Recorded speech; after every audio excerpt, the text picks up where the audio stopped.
seperti yang kalian tahu, gedung ini dibangun pada tahun 1916. Dahulu digunakan sebagai rumah tinggal Direktur Government Bargaining van Rubens Planters, yaitu yang kemudian berubah menjadi pusat penelitian kelapa sawit. Sekarang bangunan ini difungsikan sebagai Museum Perkebunan Indonesia pertama sejak tanggal 10 Desember 1916. Selanjutnya ada sejarah perkebunan. Yang pertama dimulai dari era prakolonial pada tahun 1500. Masa prakolonial, masyarakat di Nusantara telah melakukan berbagai kegiatan pertanian, peladangan atau shifting cultivation, persawahan, waste rice cultivation system, kebun garden system, dan tegalan dry field. Wilayah Kepulauan Indonesia sebagai wilayah perdagangan hasil bumi internasional. Lalu pada tahun 1595, tepatnya di bulan April, kapal-kapal Belanda dipimpin oleh Cornelis de Houtman mendarat di Banten.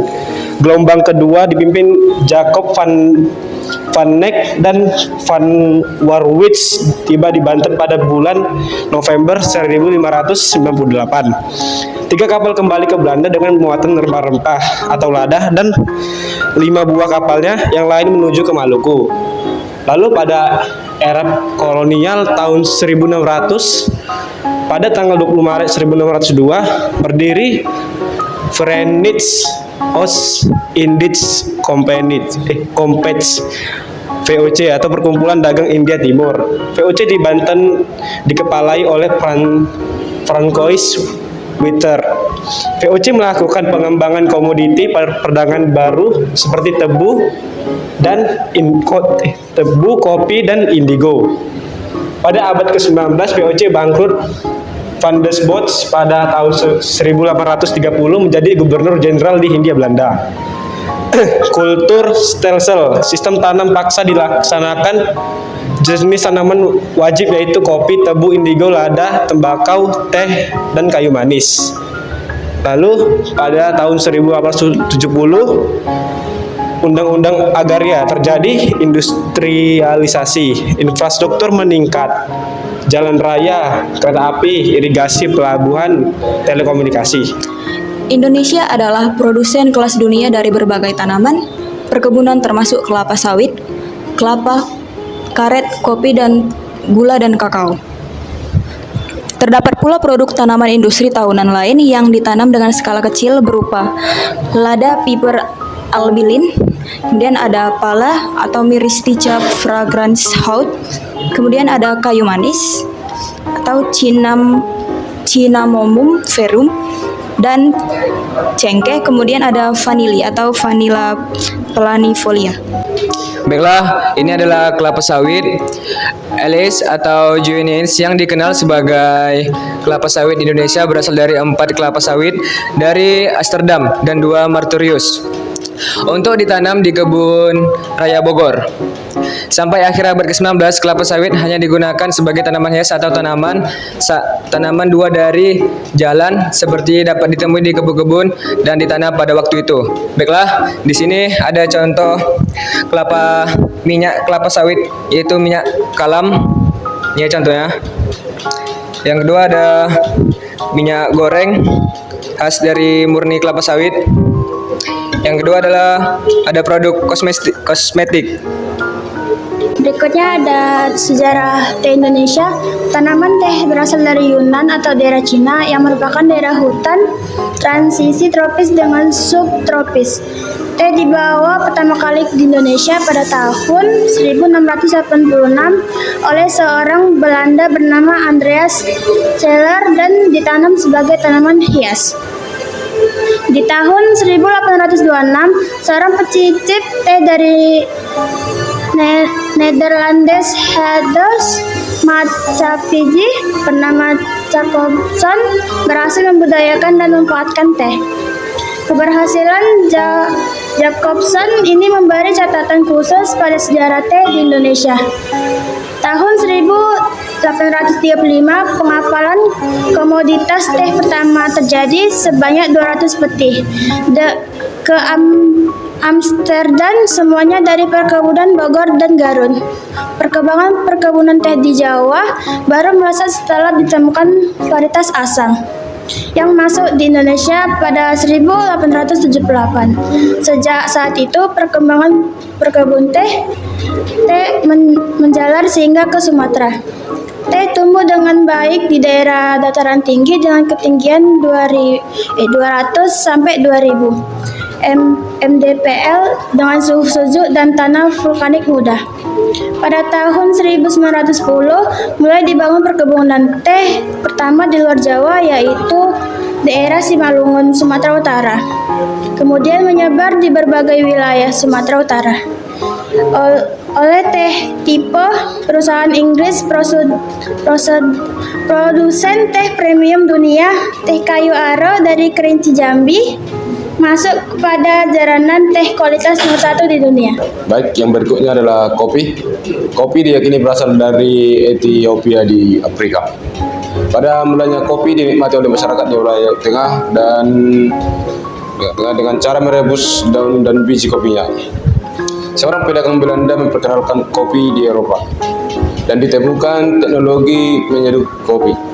Penikmat kopi meluas, varietasnya dikenal sebagai kopi Arabica.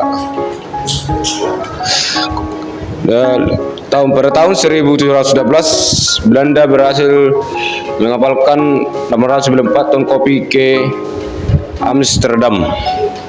Setelah itu kopi merupakan komoditi yang sangat menguntungkan yang tumbuh subur di Jawa. Kopi jenis Arabica tak tahan terhadap gempuran penyakit daun yang berasal dari cenderawan Helminthiasis atau HIV. Pada tahun 1900 ditemukan jenis baru Robusta berasal dari Kongo, Afrika. Jenis inilah yang kemudian didatangkan ke Indonesia untuk menggantikan jenis kopi pada sebelumnya. Jenis Robusta paling banyak ditanam di Indonesia, hanya sebagian kecil saja di daerah Lampung yang mengembangkan jenis Arabica. Kini Indonesia dikenal sebagai salah satu negara penghasil kopi dengan mutu yang terbaik. Kopi pun menjadi bagian dari andalan perekonomian nasional dari sektor perkebunan. Dan di sini ada jenis kopi, yaitu kopi Arabica. Dan yang kedua ada kopi Robusta. Ya, cukup sekian dari saya. Baik, dan lagi untuk tembakau. Daun tembakau ini digunakan sebagai dasar pembuatan rokok dan cerutu. Perkebunan tembakau di Indonesia banyak terdapat di wilayah Deli Serdang, Klaten, dan Bojonegoro. Sumatera, tanahnya itu memang sangat subur ya, terutama di wilayah timurnya yang oleh Belanda disebut sebagai Sumatera Outskirts. Ini ada miniatur dari pengeringan gudang tembakau. Ini adalah contoh dari miniaturnya. Kemudian ini adalah seorang ahli muda Belanda yang bernama Jacobus Nielhui, seorang planter tembakau di daerah Bisuki, Jawa Timur, dan bekerja pada firma Theo van der Aren didatangkan. Aranspur ini menjadi perusahaan yang sangat hebat, bisa dikatakan hebat atau besar. Pada tahun 1868 didirikan maskapai Delhi atau disebut dengan Delhi Maskapai Peach, dan menandai berkembangnya perkebunan tembakau di tanah Delhi dengan pesat.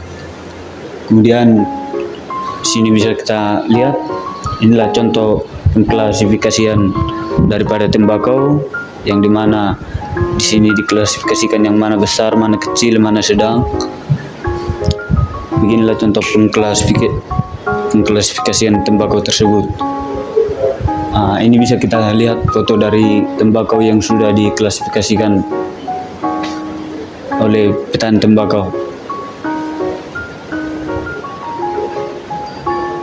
Ini biasa disebut dengan tembakau Jember. Terima kasih. Baiklah, di sini saya akan menjelaskan tentang pohon karet.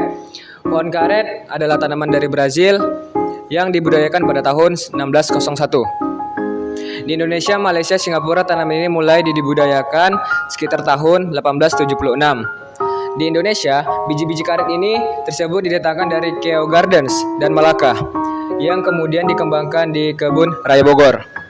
Baiklah, di sini ada contoh pohon karetnya. Kemudian ini adalah wadah untuk getahnya. Kemudian di sini bisa kita lihat ada biji karet. Kemudian ini adalah karetnya sudah diolah.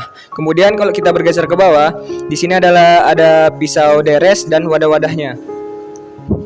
Baiklah, sekian. Terima kasih. Selanjutnya ada biji kakao. Konon coklat sudah dikenal sebagai minuman istimewa suku-suku bangsa Mesoamerika. Minuman coklat yang semula disebut sebagai cacahuati ini dibawa oleh Spanyol ke Eropa.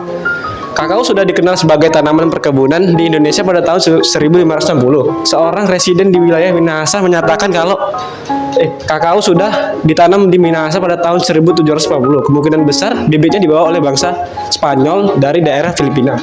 Pada tahun 1880, tanaman coklat banyak ditanam di kebun-kebun kopi di Jawa Tengah. Perkebunan kakao di Indonesia tersebar di wilayah Sumatera Utara, Jawa Tengah, dan Jawa Timur.